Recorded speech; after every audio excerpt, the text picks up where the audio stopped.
بسم اللہ الرحمن الرحیم۔ السلام علیکم، میں ہوں آصف نثار غیاثی۔ ایک جملہ میں آپ کو پہلے سناتا ہوں، اس کے بعد بات کریں گے۔ القاعدہ ہمارے پڑوسی ملک افغانستان میں ان بین الاقوامی اچھوتوں یعنی طالبان کی پناہ میں تھی۔ یہ ایک جملہ جو اس کتاب سے میں نے لیا ہے، یہ میں آپ کو دکھانا چاہتا ہوں۔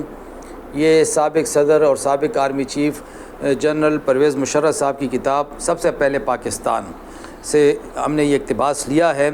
اس میں انہوں نے کھل کے بیان کیا ہے کہ طالبان جب بھی برسر اقتدار آئے، انہوں نے 96 کی بات کی تھی کہ جب برسر اقتدار آئے تو ہمیں پتہ چلا کہ ہم سے تو غلطی ہو گئی ہے، اور ہمیں یہ اندازہ نہیں تھا کہ جب یہ برسر اقتدار آئیں گے تو یہ ہمارا احسان نہیں مانیں گے اور یہ ہمارے ہاتھ سے نکل جائیں گے۔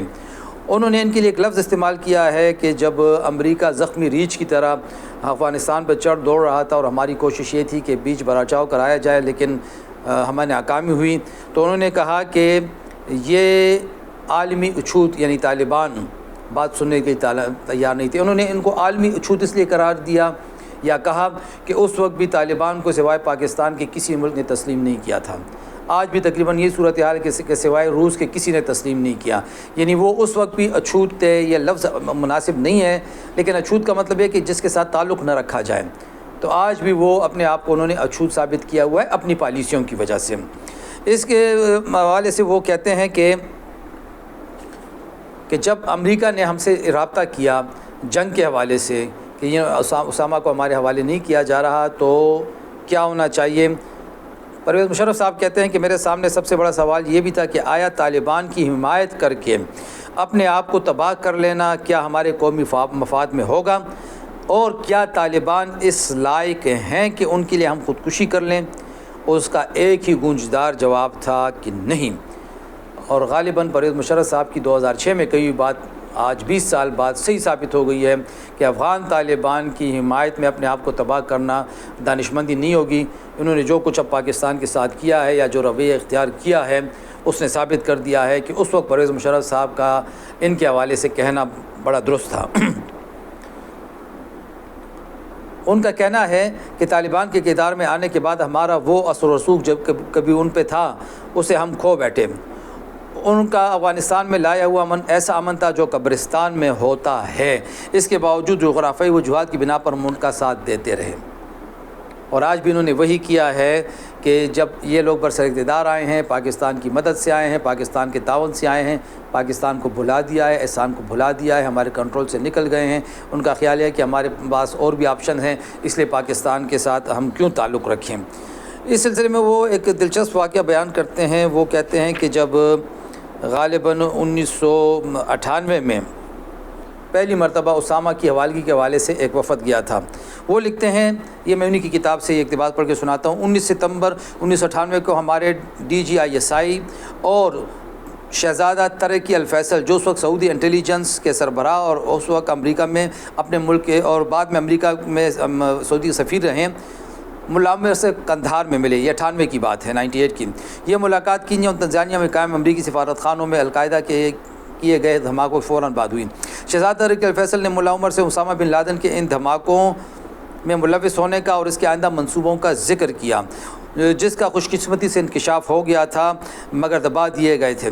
ان منصوبوں میں جدہ میں قائم امریکی سفارت خانے کی عمارت کو بم سے اڑانا بھی شامل تھا۔ شہزادے نے ملا عمر کو اس کے 3 ماہ قبل سعودی عرب سے کیے گئے پکے وعدے کی یاد دہانی بھی کرائی، جس میں یہ فیصلہ کیا گیا، یعنی ملا عمر نے یہ فیصلہ یہ یقین دہانی کرائی تھی کہ اسامہ بن لادن کو افغانستان سے نکال کر سعودی عرب کے حوالے کر دیا جائے، لیکن ابھی تک اس پر عمل درآمد نہیں ہوا تھا۔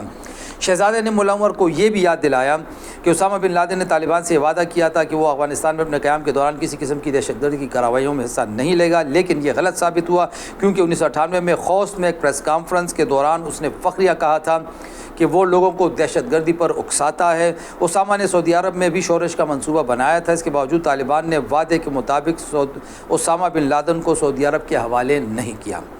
ہمارے DGISI نے ملا عمر کو یہ بھی یاد دلایا کہ پاکستان اور سعودی عرب نے سچے دل سے سوویت یونین کے خلاف افغانستان کی امداد کی تھی۔ انہوں نے کہا کہ ان کی ہمدردانہ رائے یہ تھی کہ یا تو اسامہ کو افغانستان بدر کیا جائے یا اس کے اپنے آبائی وطن کے حوالے کیا جائے۔ انہوں نے یہ بھی کہا کہ اسامہ کے پاکستان کی تنظیموں سے تعلقات ہمارے لیے باعث فکر ہیں۔ اسامہ سے علیحدگی کی صورت میں افغانستان کے لیے بہت سے ممالک کے ساتھ سفارتی تعلقات کے قیام میں آسانی ہوگی، یعنی بڑا ان کو سمجھایا جا رہا تھا۔ یہ 9/11 سے بھی 3 سال پہلے کی بات ہے۔ ملا عمر نے اب دیکھیں اس موقع پہ ملا عمر نے شہزادے اور ہمارے ڈی جی دونوں کو یہ کہہ کر حضرت کر دیا کہ اس نے سعودی عرب سے ایسا کوئی وعدہ نہیں کیا۔ وہ در حقیقت شہزادے کو دروغگو کہہ رہا تھا۔ پرویز مشرف صاحب کہتے ہیں کہ وہ اپنے ہی مسائل کا رونے لگا اور کہنے لگا کہ ہم انتہائی دباؤ میں ہیں، ہمیں امداد کی ضرورت ہے، آپ لوگ الٹا ہم پہ دباؤ ڈال رہے ہیں۔ سعودی شہزادہ طریق الفیصل ابھی تک خاموش تھے، اب انہیں طیش آ گیا۔ انہوں نے اپنی انگلی ملا عمر کی طرف اٹھائی۔ یہ ملا عمر اور کمرے میں موجود ان کے 20 محافظوں کو اچھا نہ لگا۔ اچانک ملا عمر اٹھا اور غصے میں پیر پٹکتا ہوا کمرے سے باہر چلا گیا۔ اس کا ایک محافظ اس کے پیچھے گیا۔ چند منٹ بعد ملا عمر واپس کمرے میں آیا، یہ ذرا سنیں، تو اس کے بالوں سے پانی ٹپک رہا تھا اور اس کی قمیض بھی پانی سے شرابور تھی۔ کہنے لگا کہ میں دوسرے کمرے میں اپنے سر پر ٹھنڈا پانی ڈالنے گیا تھا تاکہ ٹھنڈا ہو جاؤں۔ اس نے شہزادے سے کہا کہ اگر آپ میرے مہمان نہ ہوتے تو میں آپ کے ساتھ بہت سخت رویہ اختیار کرتا۔ اس نے اب یہ اہم چیز ہے، اس نے اسامہ کی قسمت کا فیصلہ کرنے کے لیے سعودی اور افغان علماء کی ایک کونسل تشکیل دینے کی تجویز دی، یعنی یہ کونسل کو اس بات کا اختیار دیا جائے کہ وہ اسامہ کے حوالے سے فیصلہ کرے۔ وہ اسامہ کو نکالنا چاہے تو ہمیں کوئی اعتراض نہیں ہوگا۔ شہزادے کو اب مزید غصہ آیا اور انہوں نے ملا عمر پر سعودی عوام، سعودی مذہبی علماء اور شاہی خاندان کی ہتک کا الزام لگایا۔ انہوں نے کہا کہ وہ مزید بے عزتی برداشت نہیں کرے گا، اور انہوں نے یہ بھی کہا کہ اگر طالبان کبھی سعودی عرب کسی خراب ارادے سے آئے تو وہ ان سے مقابلہ کرنے والوں میں سب سے آگے ہوں گے۔ وہ اٹھ کھڑے ہوئے اور سلام کہہ کے باہر نکل گئے۔ اب ملا عمر کو جھٹکا لگنے کی باری تھی۔ وہ اپنے محافظوں اور دوسرے طالبان کو مروب کرنے کے لیے اس قسم کی باتیں کر رہا تھا۔ اس نے پوچھا یہ کیا ہوا، تو ہمارے ڈی جی نے کہا کہ شہزادہ بات چیت جاری نہیں رکھنا چاہتا اور وہ ہوائی اڈے کی طرف چلے گئے ہیں۔ لیکن ملا عمر کی سمجھ میں اس وقت تک یہ نہیں آیا کہ اس نے ان چند اشخاص میں سے ایک کو اپنا دشمن بنا لیا ہے جو حقیقتاً طالبان کو اس مصیبت سے نکلنے میں مدد کر سکتے تھے جو افغانستان میں اسامہ کی موجودگی کے باعث پیدا ہو گئی تھی۔ پرویز مشرف صاحب کہتے ہیں یہ آخری میں آپ کو ذرا پیراگراف سنا دوں کہ ایسے آدمی کے ساتھ کس طرح کا معاملہ طے کیا جا سکتا تھا۔ وہ تب بھی اور اب بھی حقیقت سے دور کسی اور زمانے میں رہ رہا ہے، لیکن ہم طالبان حکومت کو تسلیم کرنے اور اپنا سفارتخانہ بند کرنے کے حق میں نہیں تھے، اور یہ فیصلہ ہمارا بعد میں درست ثابت ہوا۔ یعنی اس سے یہ ثابت ہوا کہ ملا عمر صاحب ایک کونسل کے ذریعے اسامہ کی قسمت کا فیصلہ کرنے کے لیے تیار ہو گئے تھے۔ اب اس کے بعد آگے کیا ہوا یہ ہم آپ کو اپنی اگلی ویڈیو میں دکھائیں گے۔ خدا حافظ۔